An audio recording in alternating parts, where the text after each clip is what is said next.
Hey AP Lang students, this is Kevin Steinhauser at Fiveable, and I'm excited to walk through rhetorical analysis today, continuing our journey all month long into really mastering the task, which is always, every single year with maybe one or two exceptions, the lowest of the three essays nationally.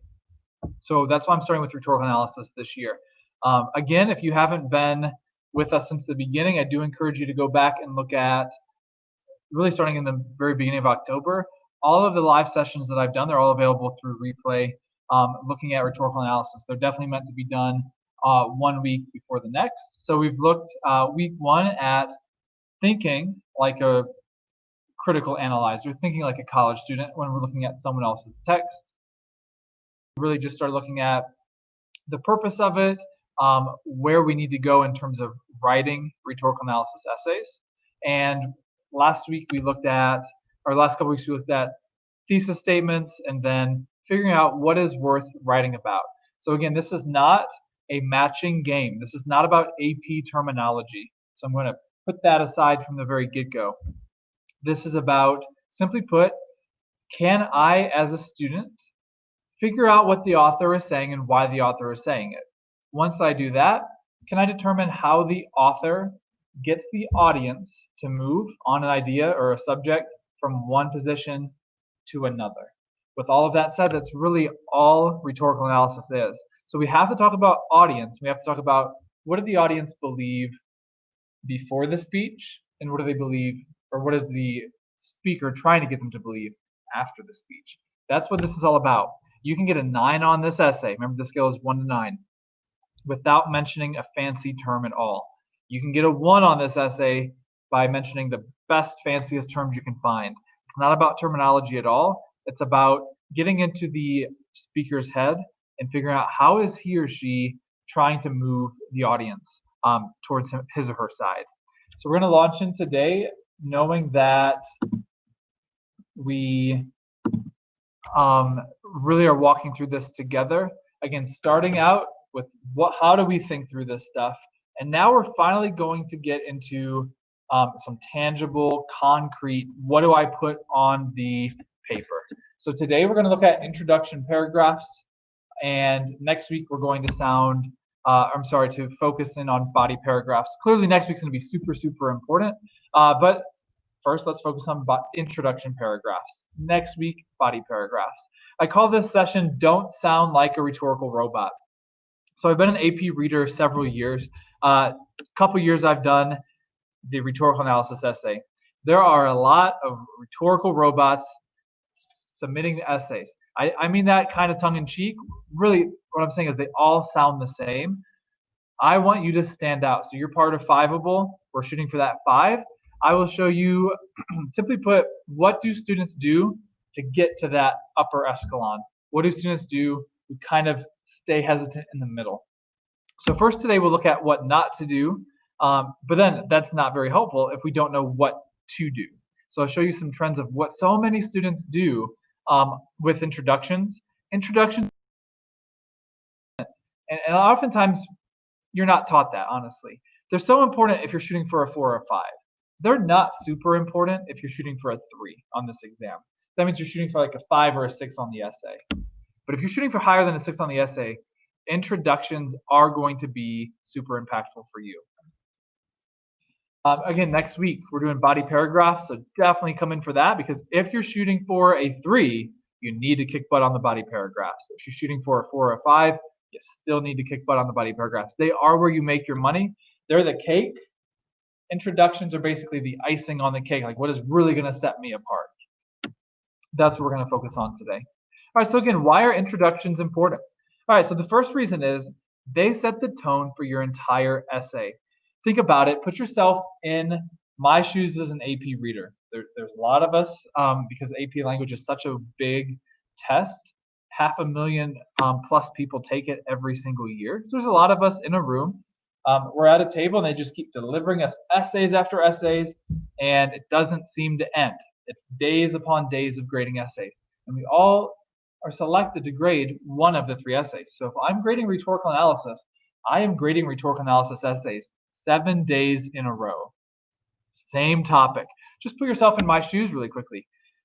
I'm going to be seeing a lot of the same analysis on the same passage, right? The way that you can stand out is by setting the tone immediately. This is your opportunity to stand out in a sea of essays. Again, 7 days straight of essays just funneling into me and I'm just grading them. Introductions stand out. You've heard me say this before if you've been with me. Every year I grade over 1,000 essays, and every year I can think of 4 to 8 that actually stand out that I still remember. All 4 to 8 of those every year have effective introduction paragraphs to the essay. Super, super great opportunity to stand out.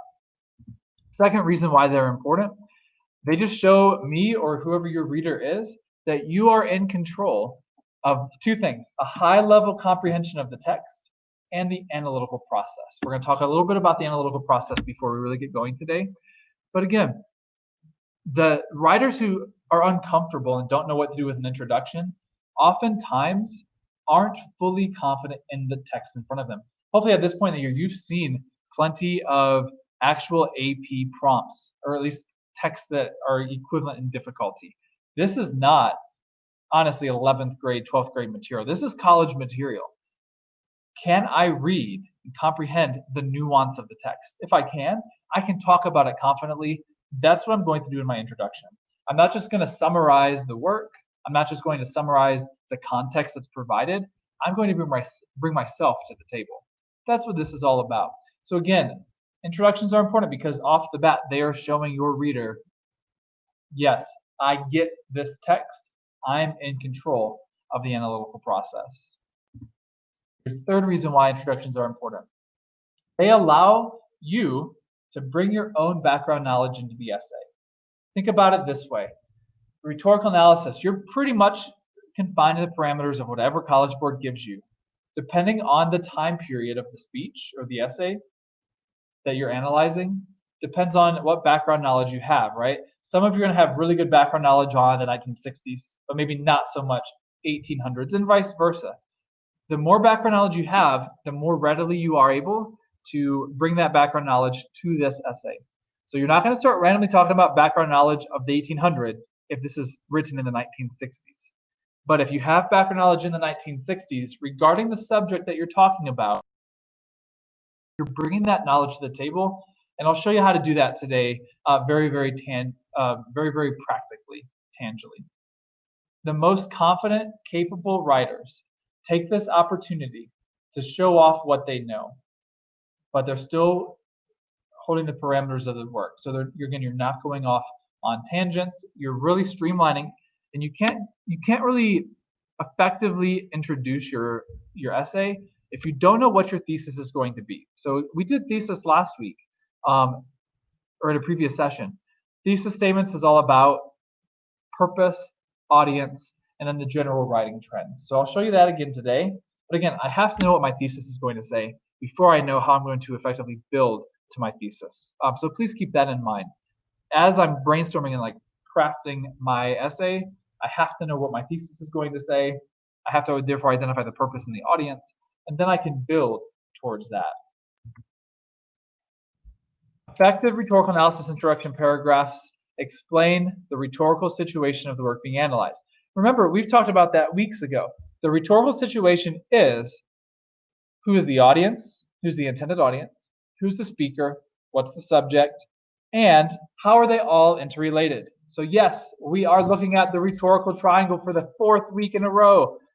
What we need to think about, what does the audience already believe about the subject, and how is the speaker talking to them directly to get them to move their mindset on the given subject. That's all this is. Think about that side of the triangle, that right half. Subject, audience, what's their relation? How's the speaker trying to get them moving to a certain extent?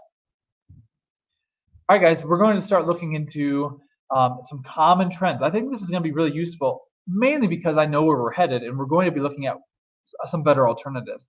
But I want you to see, and you might kind of self-identify, what have I been doing this year? What would I do if I was to write a rhetorical analysis essay today? So many students do one of these 3 problems that I'm about to show you. Some problems, like I said, they can get you to a 3, but I'm pushing you to get a 4 or 5 on this test. So that's going to equivalent to a 7, 8, or 9 on this rhetorical analysis essay. Average scores every year are a little bit below a 5, somewhere between a 4 and a 5. So clearly, I'm not teaching you just to get to that 5. I'm teaching you to get to that higher score range. Next week, body paragraphs are to get you that 5 and up, right? This week, let's really focus on pushing our introductions to set the tone, to set the groundwork for the rest of the essay. Here's what not to do. I actually graded this essay, so I'm going to tell you, this is 2015. On the 10th anniversary of the assassination of Dr. Martin Luther King, this is Cesar Chavez publishing an article. So it says, labor union organizer and civil rights leader Cesar Chavez published an article in the magazine of a religious organization devoted to helping those in need. Read the following excerpt from the article carefully, then in a well-written essay, analyze the rhetorical choices Chavez makes to develop his argument about nonviolent resistance. That is exactly what College Board gave students in 2015. Please read the context. That is super, super useful. However, I'm going to show you what so many students did as introduction. Top 3 most common introductions. So I call them common problems, but really they're just introductions that I see every single year that I go down there. So in 2015, I graded this essay prompt. This is the first problem that I saw. Parroting the prompt. Students simply wanted to go back to this and just tell me exactly what I just read in the context. So if you're parroting the prompt, you're either paraphrasing or quoting what we just read, what College Board provided. Problem for 2 reasons. First, honestly, you're wasting time. You are not giving credit. You are not given credit for simply citing College Board, right? Introduction is time to put your own voice and thoughts in terms of the rhetorical situation into your essay, not just tell me what College Board just told me, right? You're getting 0 points. You're getting 0 reward for just telling me what College Board told you, right? And honestly, this is the bigger problem than just wasting your time, because you only got 40 minutes, including reading. So that's a big deal. We don't want to waste any time. But here's the bigger problem. If all you know how to do in the moment is tell me what College Board just told you, then you're indicating to me, the reader, that you are not in control of the reading or the analytical task. You're relying on someone else's words. You're relying on a College Board to provide the context of the rhetorical situation. I'll show you what to do later, but if you have to rely on College Board's words or someone else's words, you're not in control yourself. That's why it's a signal to me as a reader, okay, you can still get a 5 or a 6, but you're kind of giving yourself an uphill battle. You're indicating to me you're not very confident in this writing task. That's not what you want to do. You want to set a tone of like, oh, wow, you're really in control. You know exactly what you should do and you're doing it well. That's where you want to set the tone for your introductions, not citing College Board essentially. Now, it could look of one of 2 ways for this problem. It could directly quote, and sometimes students put it in quotation marks. Don't, and just kind of want to take credit for College Board's words. Let's just look at it. On the 10th anniversary of the assassination of Dr. Martin Luther King Jr., labor union organizer and civil rights leader Cesar Chavez published an article in the magazine of a religious organization, blah, blah, blah. We just read that. That's College Board. If you're writing that in your introduction, you're indicating to me you don't know what to say, so you're just quoting somebody else. If you're quoting somebody else, you're not the writer. You're just rewriting their words. You could paraphrase, which is a little bit better than just directly quoting. But look at this. I mean, I saw so many sentences like this. Cesar Chavez was a labor union organizer, and he was also a civil rights leader like Martin Luther King Jr. He wrote an article that appeared in a religious magazine on the anniversary of King's death. All of that is true, and all of that is context, but it's not bringing yourself to the table. It is simply paraphrasing College Board's words. Same problem as the first variant where you're just quoting. You are not bringing yourself to the table. You're indicating to me that you have no idea what else to say for your introduction, and you're not in control of the writing task. Again, I saw so many papers that were 4s, 5s, 6s on that 1 to 9 scale that had introductions like this, and then there'd be a thesis. But this is not why a student would have gotten a 5 or a 6. Their body paragraphs would have crossed them across the finish line. This is an ineffective introduction because you're not bringing yourself to the table. Common problem two is super common. Only writing a thesis statement, having a one-sentence introduction. All across the country, a lot of teachers and even consultants say, you don't need an introduction, don't waste your time with it, just get your thesis and move on. Here's why teachers and consultants say that. They are trying to get you to the 5 or the 6, which is a total reality that I fully understand. So maybe today's session, I want you focusing on, but I'm going to talk a little bit about timing tension in a little while. You only have 40 minutes on this task. Maybe you're not ready for an effective introduction, like focusing all in on that until you're getting 5s and 6s because of your body paragraphs, your analysis. So next week's going to be super crucial for you. But don't forget about this session. Maybe go back to it when you feel like you're ready. Once I'm getting 5s and 6s, how do I push to 7s, 8s, and 9s? Effective introductions are a key way to do so. So again, the reason why teachers might say only write a thesis is because that's just the reality of where you're at. In 40 minutes, you've got to read the text, you've got to understand the text, you've got to have some awesome analysis. I totally get that.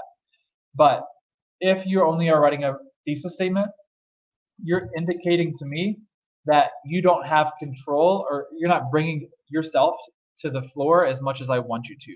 You're basically just missing this opportunity to set yourself apart, to show what you know, and to show that you're in control of the reading, and you're bringing yourself in as a thinker when you're thinking about the analytical task. When I say analytical task, go back to the rhetorical triangle. What does the audience already think about the subject? And how is the speaker trying to move the audience in one direction? If you're not providing thoughtful context, you're just missing that opportunity. Again, you can still get a 5 or a 6. Hey, you might even be able to get a higher score, but it's going to be an uphill battle because you're indicating to the reader, I'm not really bringing myself, I'm only relying on the passage in front of me. So it's important to do that, but to put your own thoughts in.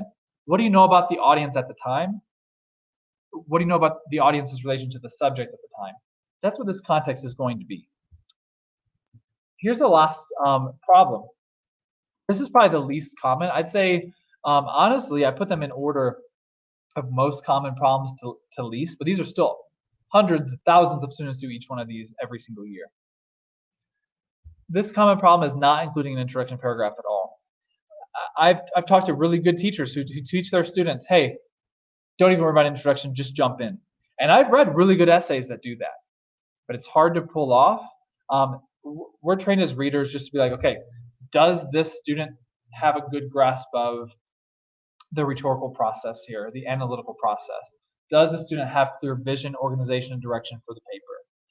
You're showing me both of those through your introduction paragraphs. You can show me otherwise.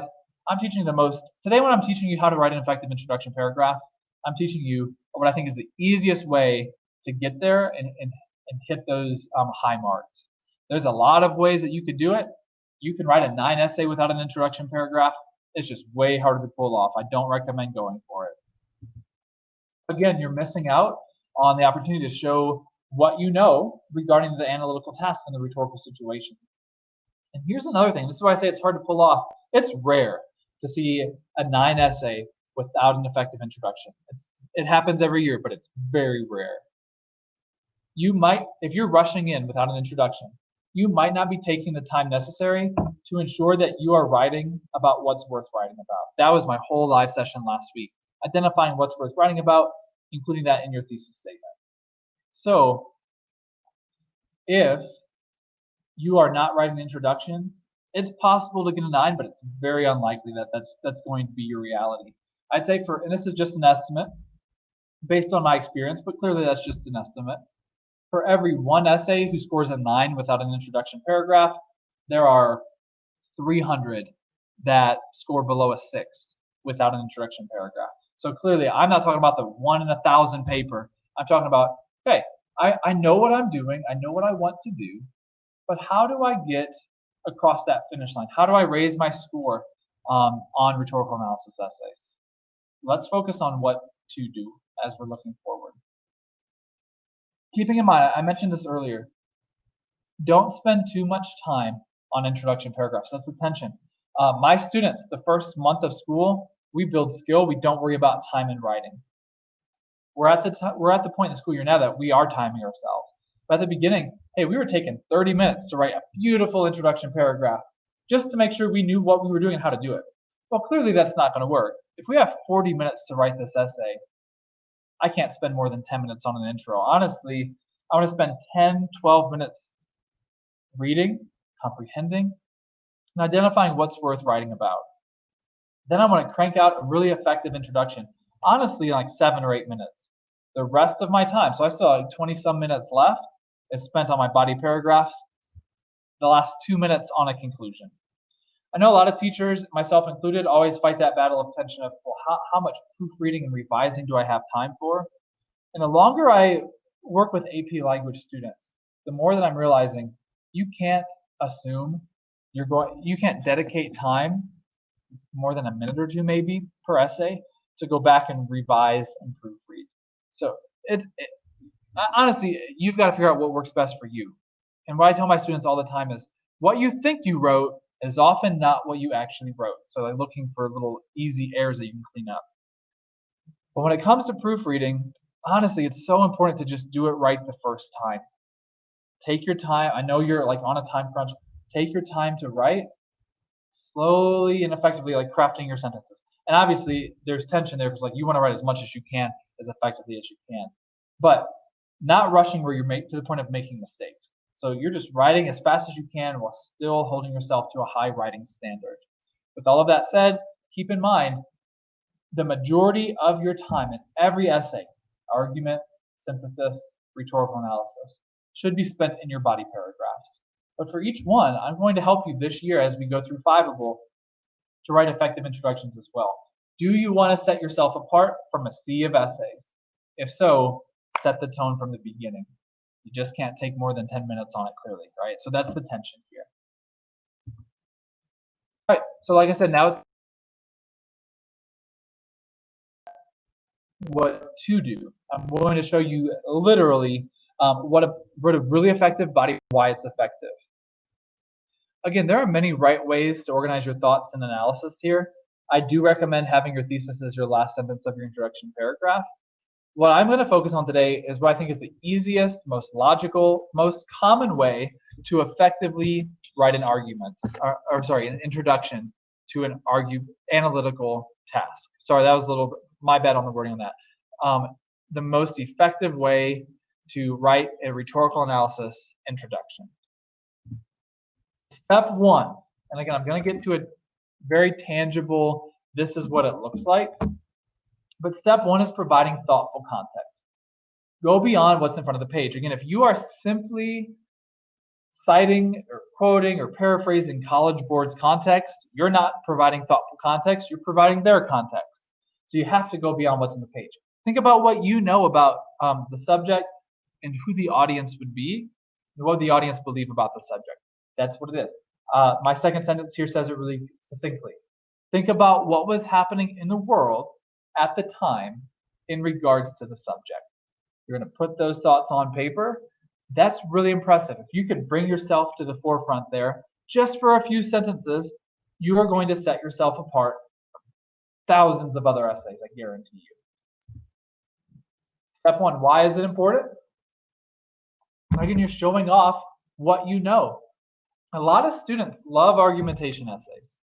A lot of students love synthesis essays. A lot of students hate rhetorical analysis essays.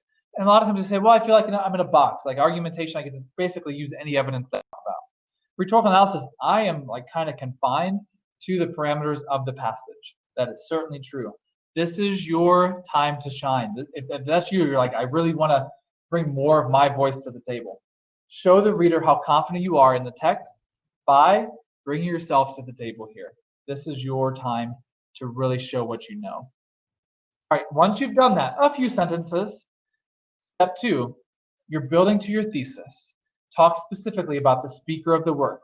Who are they? What do they believe? What are their credentials, etc. Whatever best applies. Talk about the occasion of the work. That kind of builds from step 1. Again, I'll show you a clear step 1, 2, and 3 breakdown here in a bit. The occasion of the work is, again, what is going on in the world about the subject. Lastly, what's the subject? Clearly, that's going to naturally fit into your bridging to your thesis. So step one is a bigger picture, what's going on in the world. Step two is starting to zone into the actual work itself. Who's the speaker? What's the subject of the work? Step three, we spent, well, hold on, let's not get too quick. Step three is thesis, but let's look at step two real quick. This portion of your introduction paragraph sets up the rhetorical situation. You're going to spend the rest of your essay unpacking it in detail, but take some time up front to really show your reader, I know what's worth talking about, and I have a good sense of the rhetorical triangle, the rhetorical situation. If I rush into it, you can still have a solid score, but this just indicates to your reader, okay, this student knows exactly what they're supposed to be doing here. All right, I was rushing ahead. Step three is so important. It's one sentence. Thesis statement. Again, I spent an hour 2 weeks ago, my live session on thesis statements. Please make sure you go to that. I know it seems a little crazy to spend an hour on one sentence. Hey, you're going to be writing thesis statements all year and into college. Let's make sure they're perfect. So I spent some time 2 weeks ago talking about perfect thesis statements. You're clearly stating the purpose. You're clearly stating the audience of the work, and you're identifying the most important writing trends. I'm not going to unpack that and really teach that today, because I did that 2 weeks ago. So please go check out that replay if you didn't catch it live, or anytime throughout this year. If any of these replays you're like, hey, I want to go back and see what we talked about with introduction paragraphs or thesis statements or what's worth talking about. That's what these replays are there for. They're not meant to only be seen once in October and forgotten about. We're always building upon these live sessions. They build upon each other. So again, feel free to go back and check those out. You don't have to watch the whole thing, like maybe just go back to certain parts of it that you need a quick refresher on. Thesis statements are super, super important. Again, I recommend putting them as the last sentence of your introduction paragraph. It shows that you are in full control of the analytical task because you are focusing on what needs to be focused on. Your thesis should not use terminology. I know that's a controversial statement. That's fully what I believe.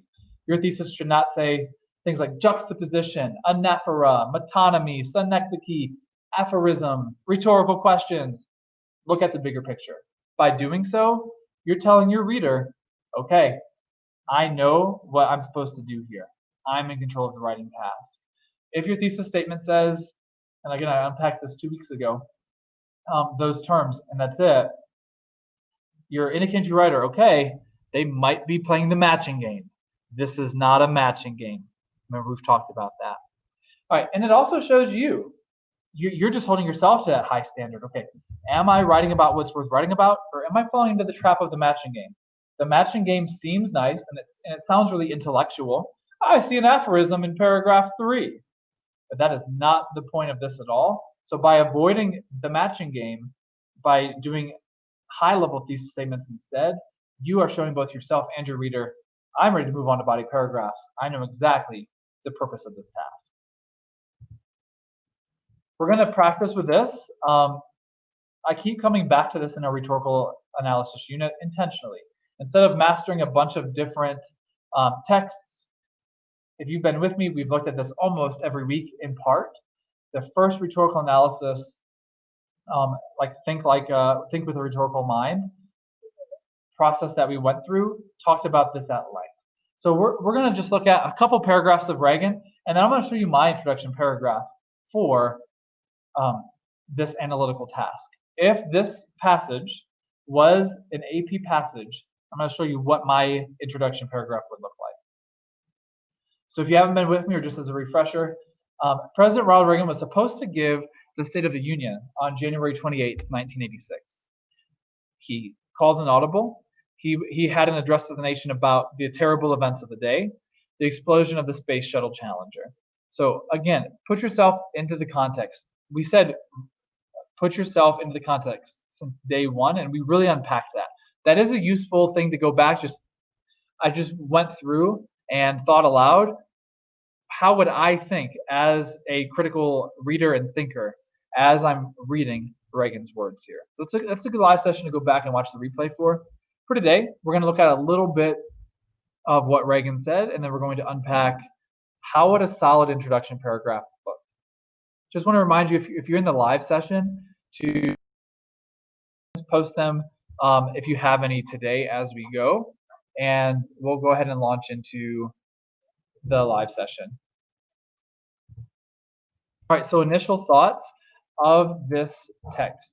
The nation is in mourning after watching the explosion live. Everyone has figured out, or everyone has been watching live this tragedy that has occurred. Everyone's still reeling from that terrible reality that they witnessed through TV. Remember, at the time in the 80s, astronauts were big-time American heroes. President Reagan knows that the American public is looking for reassurance. So that's where he's starting his speech. We're just going to look at the very first few paragraphs of his speech. We won't take too long doing a quick think aloud. I will quickly read through that just to ground us in what would I talk about as I'm writing my introduction paragraph. I just stole these slides from our first live session, so I'm not going to nearly go into the depth that we did there, but just to get us back into the zone here for Reagan's speech. On the left are Reagan's words. On the right are my analytical thoughts as I go. So we went through the entire speech a few weeks back. Let's just quickly go through the first few paragraphs again. So Reagan says, "Ladies and gentlemen, I plan to speak to you tonight to report on the State of the Union. But the events of earlier today have led me to change those plans.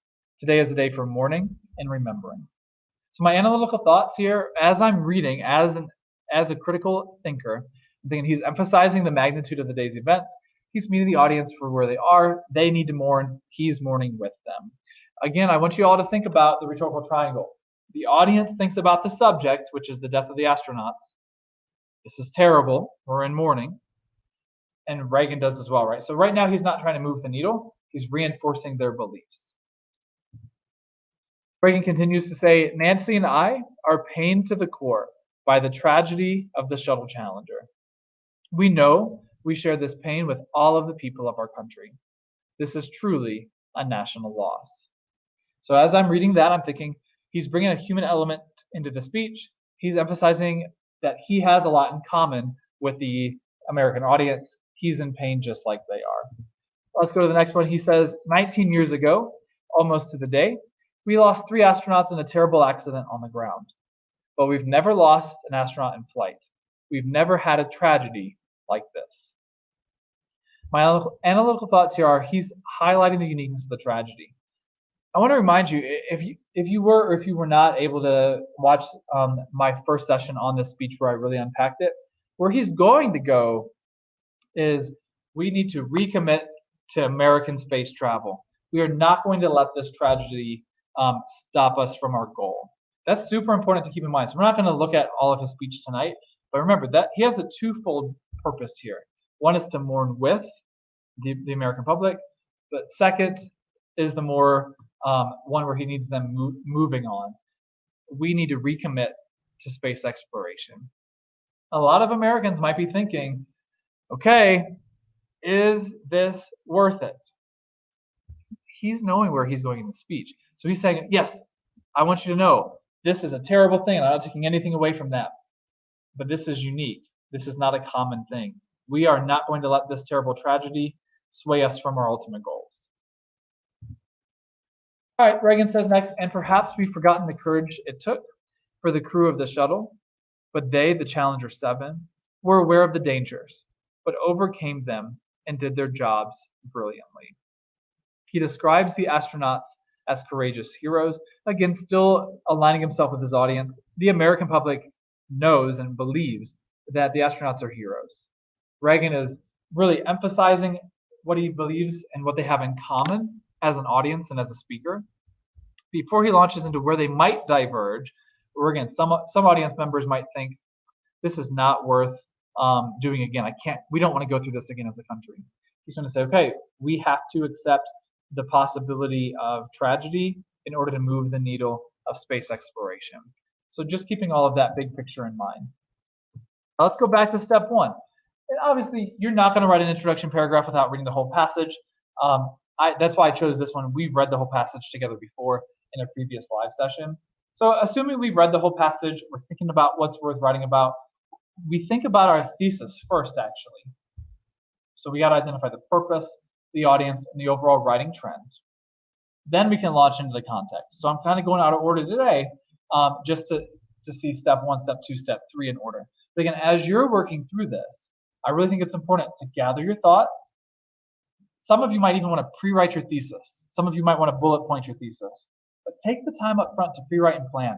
Obviously, you got to be going quickly, but I'd rather have you write a little bit too short of an essay that's awesome than write a 5-page essay that's mediocre, right? So just keep that in mind. Quality first, and then quantity. So I figured out my thesis. I figured out what I'm going to say. What is my thoughtful context? Again, the point of thoughtful context is going beyond what's in the page in front of you.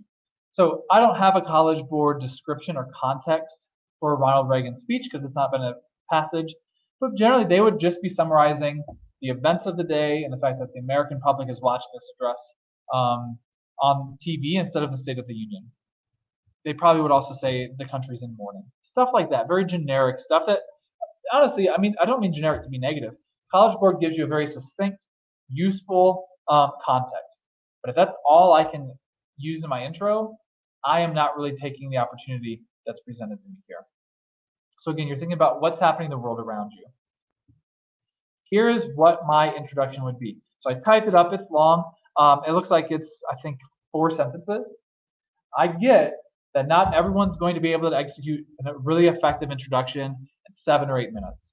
But I want to show you the bar. I want to show you the bar to try to strive towards this year. So step 1, I'm providing thoughtful context.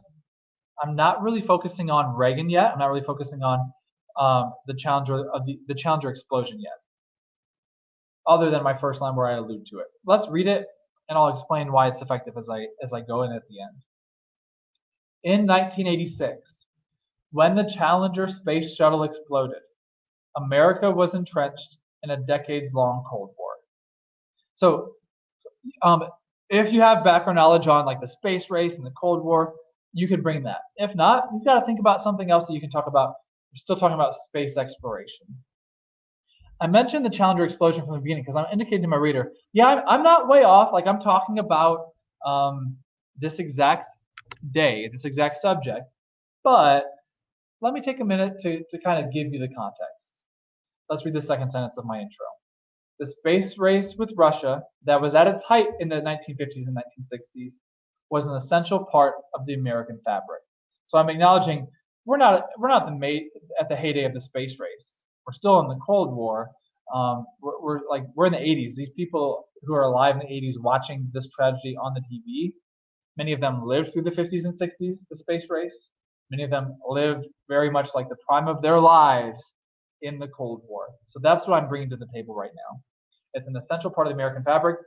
It's been decades in the making. Let's read my third sentence. Nothing fancy in this sentence.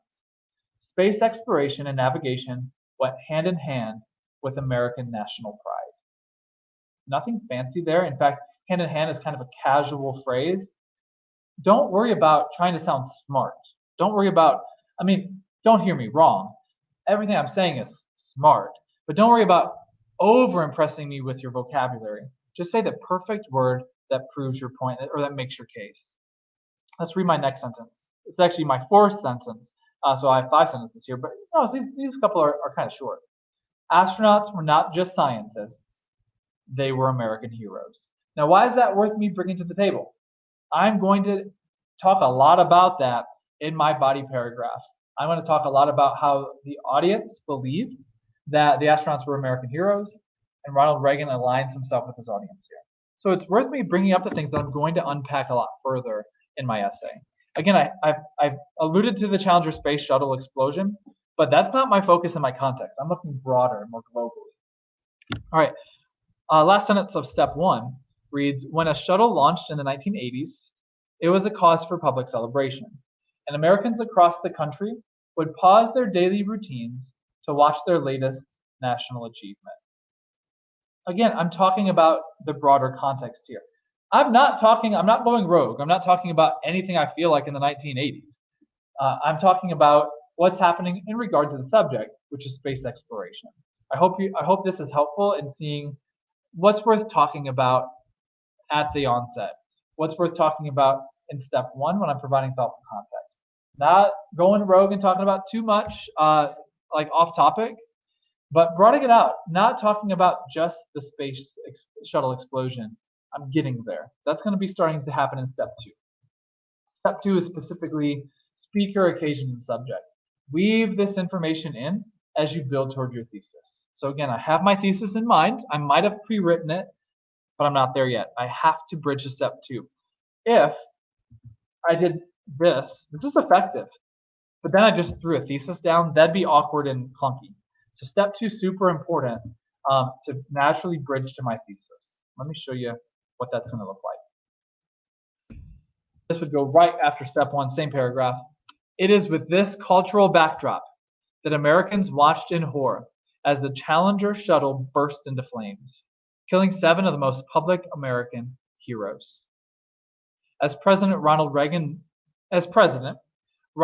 knew he had a big job ahead of him that evening as he addressed a mourning nation. So I've talked about the speaker, I've talked about the subject, I've talked about the specific occasion. The occasion of the work is he's addressing the nation the day of this terrible tragedy. So I hope you're seeing step 1 is broader, step 1 is more global, but it's still talking about the subject. And really still talking about the occasion. This is more specific occasion. What's happening the day of the speech? Step 1's occasion is what's happening in the world in this like time period. Step 2 is the day of the speech, what actually is happening. Now we're ready for our thesis. I hope you see this is a very natural bridge. Usually this is very true. Step 1 is the longest step.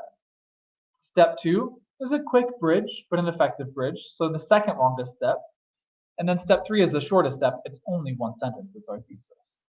Again, I'm clearly stating the purpose, the audience of the work, and the most important writing trends. I mentioned a couple weeks ago when we focused on thesis, identifying the writing trend is difficult because it's easier just to list juxtaposition, pathos, and metaphor, right? But that's very low, like a low bar. The real bar is finding what's worth talking about and unpacking it very in detail. I'm not going to, again, take a lot of time teaching thesis tonight. I've done that 2 weeks ago. Definitely something to make sure you've checked out at some point. Here's my thesis for this work. I love that phrase, in order to. I always start my thesis statements with them for rhetorical analysis because in order to, purpose. In order to convince Americans of the importance of moving forward while mourning the tragic loss of these 7 astronauts, Reagan both celebrates the lives of those lost and recognizes the importance of keeping the space program's goals intact. That's the writing trend. Celebrates the lives of those lost, recognizes the importance. I have to know that's about what I'm going to say. I might not have the wording nailed. I might sit there and pre-write it, but I have to know that's what I'm talking about because that's how I'm crafting step 1 and 2. Remember, I said, let's go back to step 1, guys. Astronauts were not just scientists, they were American heroes. Remember I said, I'm doing that deliberately because I'm going to unpack that later. Back to my thesis, celebrating the lives of those lost. Clearly, I'm having their heroes in mind here. That's what I'm going to unpack in future body paragraphs. Next week, we're going to spend our entire live session building forward. Now that we have effective intros, or at least we know what the bar looks like, now we just got to strive to get there in time. We're going to spend our time with effective body paragraphs. That's probably the most practical, important live session in the entire month of October for AP Lang. Just wanted you to know where we're headed, but let's take a minute for fluency, for just looking at the big picture, how this all fits together. I was interrupting myself, I was explaining. I want to make sure we see really quickly, this is how an introduction paragraph should look and sound. Again, don't misunderstand me today. There are many ways to write an effective introduction analysis paragraph, but they're all going to have these same components. I think this structure makes the most sense. I think it's a formula, but really I'm not teaching a formula. I'm just saying include all 3 of these pieces, right? This isn't super formulaic. I could say include step 1, 2, and 3.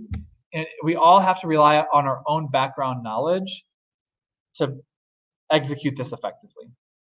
So let's just read, let's take 1 minute to read how this sounds together without breaks. 1986, when the Challenger space shuttle exploded, America was entrenched in a decades-long Cold War. The space race with Russia, that was at its height in the 1950s and 1960s, was an essential part of the American fabric. Space exploration and navigation went hand in hand with American national pride. Astronauts were not just scientists, they were American heroes. When a shuttle launched in the 1980s, it was a cause for public celebration, and Americans across the country would pause their daily routines to watch their latest national achievement. It is with this cultural backdrop that Americans watched in horror as the Challenger shuttle burst into flames, killing 7 of the most public American heroes. As president, Ronald Reagan knew he had a big job ahead of him that evening as he addressed a mourning nation. In order to convince Americans of the importance of moving forward while mourning the tragic loss of these 7 astronauts, Reagan both celebrates the lives of those lost and recognizes the importance of keeping the space program's goals intact. That's impressive if we can get that, and really effective body paragraphs. Nothing about my language here is super impressive. Well, I'm not impressing my reader or my college professor one day with my language, with my thoughts. I'm sorry, with my language, with my words only. I'm impressing them with my thoughts. So don't hear me wrong. It's important to use precise, effective language and varied sentence structure and all the things that you're working on this year. But I can't put the cart before the horse. I have to think like a college student. I have to think like an adult. I have to think really critically about the world around me. That's what this course is all about. Are you able to craft your own voice and understand the world around you? That's really impressive if you can do that. Again, in a 40-minute time setting. So I want you to see the bar. Feel free to go back, watch replay, pause on this slide. Make sure you are seeing this is the bar I want to get to. Again, it doesn't have to be this format. I just think this is the easiest way to check all the boxes. I'm providing context, I'm bridging the gap, and I'm starting to talk about the occasion of the work in particular. And then obviously I have a really awesome thesis statement. So our final reminders of the night. Rhetorical analysis, introduction paragraphs are your time to show off what you know. Make sure you're bringing yourself to the table. You're not just citing College Board, right? You're not just relying on someone else's awesome thoughts and context. Lastly, the function of these paragraphs are to set up the rhetorical situation of the work being analyzed. Everything I just did in that model body or introduction paragraph, is leaning in towards the rhetorical situation. Here's what's happening in the world. Here's what's happening in the day of the speech, like why Reagan's giving the speech. And then here's what Reagan is doing. The thesis is this is what he does to prove his point. All right, stay with us as we go. There's one more week in October. Next week is, again, probably the most important week. Now, the goal is that you've seen all of these live videos, either live or in replay. So you're ready to go next week, hit the ground running. But next week's going to be a super important week. So let's go ahead and get this back wrapping up today. What we want to make sure, everybody, is that we are looking at a very important tracking of the session, tracking of our thoughts at a college level. All right, guys, I will see you next week with rhetorical analysis body paragraph. Good night, everybody.